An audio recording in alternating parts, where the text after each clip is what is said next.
عن أنس بن مالك رضي الله عنه عن زيد بن ثابت رضي الله عنه قال تسحرنا مع رسول الله صلى الله عليه وسلم ثم قام إلى الصلاة قال أنس قلت لزيد كم كان بين الأذان والسحور قال قدر 50 آية.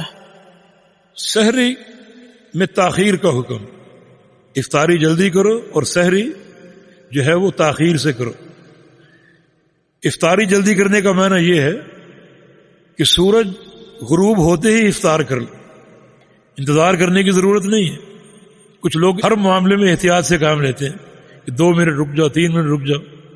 فرمایا کہ نہیں، یہ یہود کی مخالفت کا پہلو. یہودی افطاری کو لیٹ کرتے ہیں اور سحری میں تعجیل کرتے، جلدی کرتے. تم ان کی مخالفت کرو. یہ یہود کی مخالفت ہے اور اللہ اور اس کے رسول کی اطاعت ہے. اس طرح سحری میں تاخیر کرو. تاخیر کا معنی یہ ہے کہ جو روزہ ختم ہونے کا وقت ہے آپ آخری وقت میں کھانا کھائیں اور آخری وقت میں سحری کھائیں تاخیر سے، تاکہ پورے دن کا فاقہ جو ہے اس کو برداشت کرنے کی ہمت اور طاقت آپ میں پیدا ہو. چنانچہ رسول اللہ صلی اللہ علیہ وسلم کی سحری اور آپ کی نماز میں کتنا وقفہ ہوتا تھا یہ بیان اس حدیث میں ہے. جناب انس فرماتے ہیں کہ زید بن ثابت روایت کرتے ہیں تسحرنا مع رسول اللہ صلی اللہ علیہ وسلم، ہم نے سحری کی رسول اللہ صلی اللہ علیہ وسلم کے ساتھ. ثم قام الى الصلاۃ، اور سحری کرنے کے بعد رسول اللہ صلی اللہ علیہ وسلم نماز کے لیے کھڑے ہوئے. یعنی سحری اور پھر نماز، گویا درمیان میں اور کوئی کام نہیں. آپ نے سحری کی اور پھر نماز کے لیے آپ کھڑے ہوئے. انس فرماتے ہیں قلت لزید، میں نے زید سے پوچھا کم کان بین الاذان والسحور، کہ نبی علیہ السلام کی سحری اور نماز میں کتنا وقفہ تھا. یہاں اذان سے مراد نماز ہے. نبی علیہ السلام کی سحری اور نماز میں کتنا وقفہ تھا؟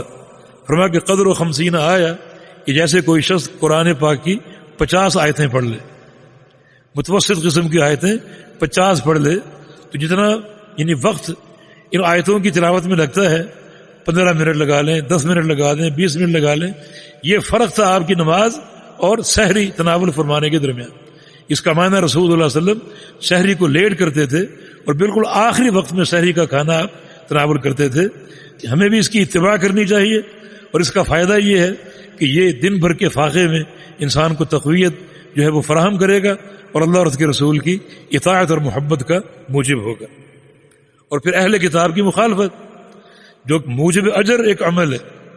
جس کام میں اہل کتاب کی مخالفت آپ کر سکتے ہیں اور کرنی چاہیے ضرور کریں.